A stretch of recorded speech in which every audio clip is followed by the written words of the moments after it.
ಎಲ್ಲರಿಗೂ ನಮಸ್ಕಾರ. ಯುಗಾದಿ ಅಂದ ತಕ್ಷಣ ನಮ್ಗೆಲ್ಲ ನೆನ್ಪಾಗೋದೆ ಬೇವು ಬೆಲ್ಲ ಹೊಸ ಬಟ್ಟೆ, ಆ ಹೊಸ ವರ್ಷದ ಸಂಭ್ರಮ ಅಲ್ವಾ? ಆದ್ರೆ ಈ ಸಂಭ್ರಮದ ಆಚೆಗೂ ಯುಗಾದಿ ಹಬ್ಬದ ಹಿಂದೆ ಒಂದು ಅದ್ಭುತವಾದ ವಿಜ್ಞಾನ ಇದೆ. ಪ್ರಕೃತಿಯ ಜೊತೆಗಿನ ಒಂದು ಆಳವಾದ ಸಂಬಂಧ ಅಡಗಿದೆ. ಬನ್ನಿ ಇವತ್ತಿನ ಈ ವಿಶ್ಲೇಷಣೆಯಲ್ಲಿ ಆ ವಿಜ್ಞಾನ ಏನು ಅಂತ ಅರ್ಥ ಮಾಡ್ಕೊಳ್ಳೋಣ. ಸರಿ, ಹಾಗಾದ್ರೆ ನಮ್ಮೆಲ್ಲರ ಮನಸ್ಸಲ್ಲಿ ಬರುವ ಮೊದಲ ಪ್ರಶ್ನೆನೇ ಇದು. ಯುಗಾದಿ ಅಂದ್ರೆ ಕೇವಲ ಒಂದು ಹಬ್ಬನ? ನಾವು ವರ್ಷವಿಡೀ ಆಚರಿಸೋ ಬೇರೆ ಹಬ್ಬಗಳ ತರಾನೇ ಇದು ಒಂದು ಅಷ್ಟೇನಾ? ಅಥವಾ ಇದರ ಹಿಂದೆ ಬೇರೆನಾದ್ರೂ ಆಳವಾದ ಅರ್ಥ ಇದೆಯಾ? ಹೌದು, ಖಂಡಿತವಾಗ್ಲೂ ಇದೆ. ಯುಗಾದಿ ಅಂದ್ರೆ ಬರೀ ಹಬ್ಬ ಅಲ್ಲ, ಅದು ಪ್ರಕೃತಿ, ಸಮಯದ ಲೆಕ್ಕಾಚಾರ ಮತ್ತೆ ನಮ್ಮ ಆರೋಗ್ಯ, ಈ ಮೂರನ್ನೂ ಒಟ್ಟಿಗೆ ಸೇರಿಸುವ ಒಂದು ಅದ್ಭುತವಾದ ವ್ಯವಸ್ಥೆ. ಬನ್ನಿ ಇದರ ಹಿಂದಿನ ರಹಸ್ಯವನ್ನ ಇನ್ನೂ ಆಳವಾಗಿ ನೋಡೋಣ. ಯಾಕಂದ್ರೆ ಇದು ಕೇವಲ ಒಂದು ದಿನದ ಹಬ್ಬ ಅಲ್ಲ, ಅದಕ್ಕಿಂತ ತುಂಬಾನೇ ಮಿಗಿಲಾದದ್ದು. ಸರಿ, ಯುಗಾದಿಯನ್ನ ಸರಿಯಾಗಿ ಅರ್ಥ ಮಾಡ್ಕೊಳ್ಬೇಕಂದ್ರೆ ನಾವು ಮೊದಲು ನಮ್ಮ ಪೂರ್ವಜರು, ನಮ್ಮ ಹಿರಿಯರು ಸಮಯವನ್ನ ಹೇಗೆ ಅಳೀತಿದ್ರು ಅಂತ ತಿಳ್ಕೋಬೇಕು. ಯಾಕಂದ್ರೆ ಎಲ್ಲದರ ಶುರುವಾತೇ ಅಲ್ಲಿಂದ ಆಗೋದು. ನಿಜ ಹೇಳ್ಬೇಕಂದ್ರೆ ಯುಗಾದಿ ಅನ್ನೋದು ಯಾವುದೋ ಒಂದು ಧಾರ್ಮಿಕ ಕಥೆಗಿಂತ ಹೆಚ್ಚಾಗಿ ಒಂದು ತುಂಬಾನೇ ವೈಜ್ಞಾನಿಕವಾದ, ಒಂದು ಅತ್ಯಾಧುನಿಕ ಕ್ಯಾಲೆಂಡರ್ ಸಿಸ್ಟಮ್ನ ಆರಂಭ. ಇದೊಂದು ಪ್ರಾಯೋಗಿಕ ಅವಶ್ಯಕತೆಯಿಂದ ಹುಟ್ಕೊಂಡಿದ್ದು. ಒಂದು ಕ್ಷಣ ಯೋಚನೆ ಮಾಡಿ ನೋಡಿ, ಸಾವಿರಾರು ವರ್ಷಗಳ ಹಿಂದೆ ನಮ್ಮ ರೈತರಿಗೆ ಯಾವ ಟೈಮಲ್ಲಿ ಬೆಳೆ ನೆಡಬೇಕು, ಋತುಗಳು ಯಾವಾಗ ಬದಲಾಗ್ತಾವೆ, ಮತ್ತೆ ಮುಖ್ಯವಾಗಿ ಹೊಸ ವರ್ಷ ಯಾವಾಗ ಶುರುವಾಗತ್ತೆ ಅಂತ ತಿಳ್ಕೊಳ್ಳೋದು ಎಷ್ಟು ಮುಖ್ಯವಾಗಿತ್ತು. ಅವ್ರಿಗೆ ಒಂದು ನಿಖರವಾದ, ನಂಬಿಕಸ್ಥ ವ್ಯವಸ್ಥೆ ಬೇಕೇ ಬೇಕಿತ್ತು ಅಲ್ವಾ? ಸೊ ಈ ಒಂದು ಸಮಸ್ಯೆಗೆ ಪರಿಹಾರವಾಗಿ ನಮ್ಮ ಪೂರ್ವಜರು ಚಂದ್ರ ಮತ್ತು ಸೂರ್ಯ ಈ ಎರಡರ ಚಲನೆಯನ್ನೇ ಆಧಾರವಾಗಿಟ್ಕೊಂಡು ಒಂದು ಕ್ಯಾಲೆಂಡರ್ ಸಿದ್ಧಪಡಿಸಿದ್ರು.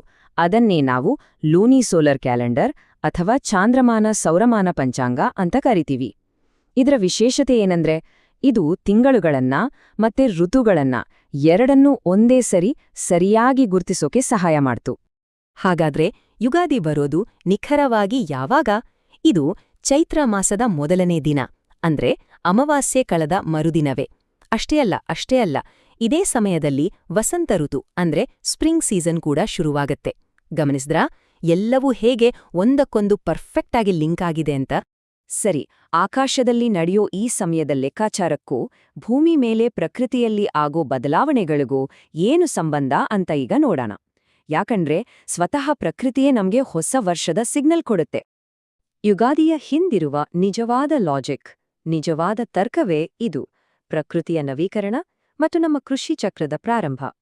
ನಮ್ಮ ಹಿರಿಯರು ಈ ನಿರ್ದಿಷ್ಟ ಸಮಯವನ್ನೇ ಹೊಸ ವರ್ಷ ಅಂತ ಆಯ್ಕೆ ಮಾಡ್ಕೊಳ್ಳೋಕೆ ಇದೇ ಅತ್ಯಂತ ಪ್ರಮುಖವಾದ ಕಾರಣ. ಈ ಸಮಯದಲ್ಲಿ ನಮ್ಮ ಸುತ್ತಮುತ್ತ ಒಮ್ಮೆ ಕಣ್ಣಾಡಿಸಿ ನೋಡಿ. ಮರಗಿಡಗಳೆಲ್ಲ ಹೊಸ ಚಿಗುರಿನಿಂದ ಕಂಗೊಳಿಸುತ್ತಿರ್ತವೆ. ಮಾವಿನ ಮರದಲ್ಲಿ ಹೂವು ಬಿಟ್ಟು ಆ ಸುವಾಸನೆ ಗಾಳಿಯಲ್ಲಿ ತೇಲಿ ಬರ್ತಾ ಇರುತ್ತೆ.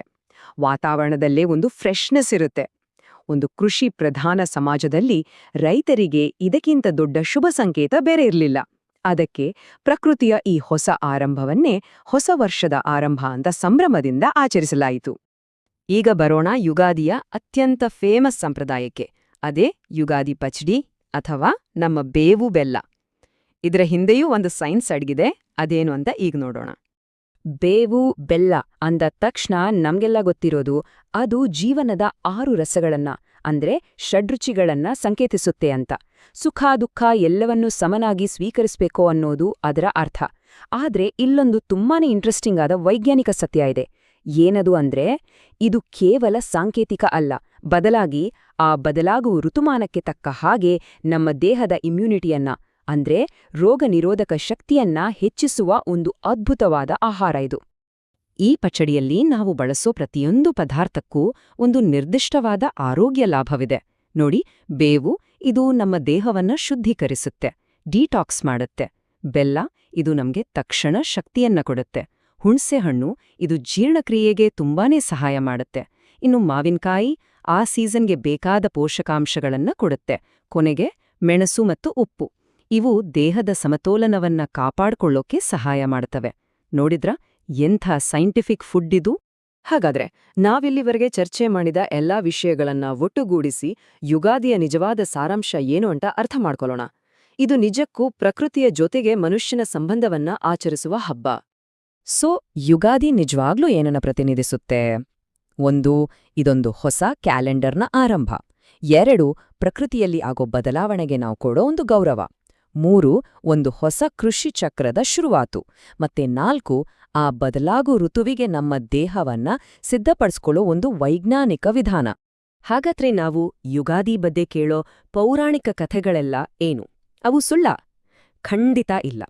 ಆ ಕಥೆಗಳು ಈ ನೈಸರ್ಗಿಕ ವಿದ್ಯಮಾನಗಳನ್ನ, ಈ ಪ್ರಾಯೋಗಿಕ ಜ್ಞಾನವನ್ನ ಸಾಮಾನ್ಯ ಜನರಿಗೆ ಸುಲಭವಾಗಿ ತಲುಪಿಸ್ಲಿಕ್ಕೆ ಬಳಸಿದ ಸಾಂಕೇತಿಕ ವಿವರಣೆಗಳು ಅಷ್ಟೇ.